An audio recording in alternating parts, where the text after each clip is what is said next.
We have a very special guest here in the 107.1 The Island booth with us here today to start off our the Daily Mushkego show this morning. We have Scott Mann, former Green Beret and a public speaker, and he spoke yesterday at the Cree Village Eco Lodge about the rooftop leadership event, Leaving Tracks and Breaking Trail, and he's here in the booth with us this morning to talk about that and his career and his life. Good morning, Scott. Hey, Eli, thanks for having me on.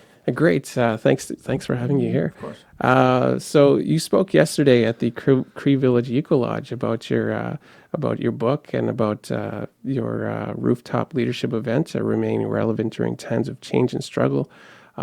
So how did it go last night? Your talk and Yeah, your it went really great. I mean, it was really cool to have folks from the island here and just, it was a talk, but it was also a conversation about, believe it or not, things that I've seen in other communities around the world that I've worked with, and what were some of those common themes and some of those common practices and leadership issues that we face here on the island that other leaders are facing in corporate America, nonprofits around the world, and even places like Afghanistan. And so it was really kind of a group of leaders just coming together and talking about what we're up against and what we see and what we're going to have to do to lead through it.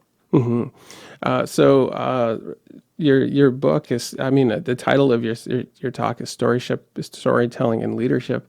What are some of the things that you bring up inside in your talk? Well, first of all, I mean, where all of that comes from is I spent my adult life in the United States Army as a Green Beret. So what we basically do is we go into to rough places around the world and we work with indigenous folks who live there, and we live with them and we work with them and we help them fight back against larger forces, right? Oppressive governments or whatever. And we did that a lot in Afghanistan. And in spending all of my time doing that, I had to learn how to, just because we're just a small group of guys, like 12 guys would go into, a place like southern Afghanistan where you're completely surrounded by the enemy. And you would have to build relationships and make connections with local folks who live there and then work with them over time to push back against the Taliban, against Al Qaeda. And in doing that, I got pretty good at leadership. But more importantly, I think at building relationships and making human connections.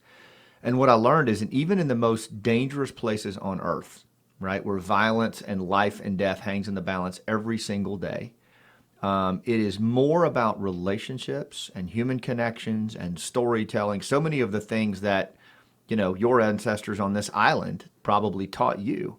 That's the most important thing in our kind of work. And so it seems to me that across the world we've forgotten this. And so I spend a lot of my time in my book Game Changers and in my speaking talking about the importance of human connection and relationships if you're going to be successful in the world. And so I started calling that rooftop leadership, this notion of, rather than forcing people to follow you or telling people what to do with your hands on your hips, can you inspire them to go up ladders into the darkness, whether it's real or metaphorically, but inspiring people to take action by your actions and your deeds and your stories, not because they have to, but because they choose to. That's why I wrote Game Changers, because I felt like we needed to empower communities more. That's, if you want to defeat ISIS and Al Qaeda, it's a strong community. If you want to have, if you want to stand up against drugs and crime, it's a strong community. That's what you have to have. Is a community is either an antibody or an accelerant. But what I had a couple of mentors who taught me something that was really powerful, and what it was that my struggles and my scars from my time in the military was actually gold and was actually valuable to people around the world. And by sharing my stories of what I learned, what I experienced, even men I lost, it was so painful I couldn't say their names because a lot of them died doing what I asked them to do.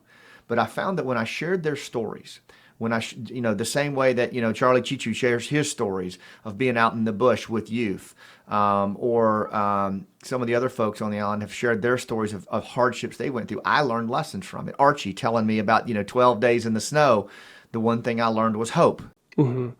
With with your speaking and the places that you visit and the places that you speak, what are some of the things that you've learned about leadership, and especially in this day and age when there are more people than ever before, that there are more leaders than ever before, and maybe even more lack of leaders than Yeah. ever before. So, what kind of things have you learned, and what kinds of things have you communicated about what you've learned? Yeah, no. So we'll just kind of bring it back to that level for so that folks can think about it in their own life. And Yeah. so to boil it down, how do you get people to follow you when they don't really want to? Hmm. Because anyone can lead when the sun is shining. I believe it comes down to a few things. One, you need to own your life. You need to Hmm. own your life. You need to I believe leave tracks in this world. Decide what purpose you're going to serve because we are creatures of purpose. And so the first thing is, are you serving something bigger than yourself? And if you are, then the odds are you're going to live a full life. If you're not, if you're only serving yourself or something smaller, you're not going to probably live a full life. So owning your life, owning your story. Whatever your story is, it's a powerful story. It has value. The miles and the scars and the struggles that you've been through can really, if you think about it, if shared with someone else, can really help them find their way at a time when they need it. And you never know when that is. So owning your story and having a sense of yourself and clarity of that, people are drawn to that. If you think about elders or other people who you really respect, they own their story. They know their story, and when they tell it, you just get drawn in. And then the final thing is owning the room. And by that, I mean, I encourage people, whether you're in your living room or the boardroom or wherever, can you be the most relevant person in the room, right? Can you be the person who people turn to and go, what do we do now? And the way you do that is you work to be relatable, Hmm. right? You work to be people. So you want to be relatable to people, whether that's listening more than you talk, maybe that's meeting people where they are, not where you want them to be. It costs you nothing. But really leaning in and focusing on human connections and understanding everyone in the room where they are on things, and then being the last to speak, right? And it's a very, very powerful thing. And I've seen it when it's life and death, and I've seen it when it's time and money. Those three things to me at the most basic level are things that you can do to really lead strong when people don't want to follow you. Hmm.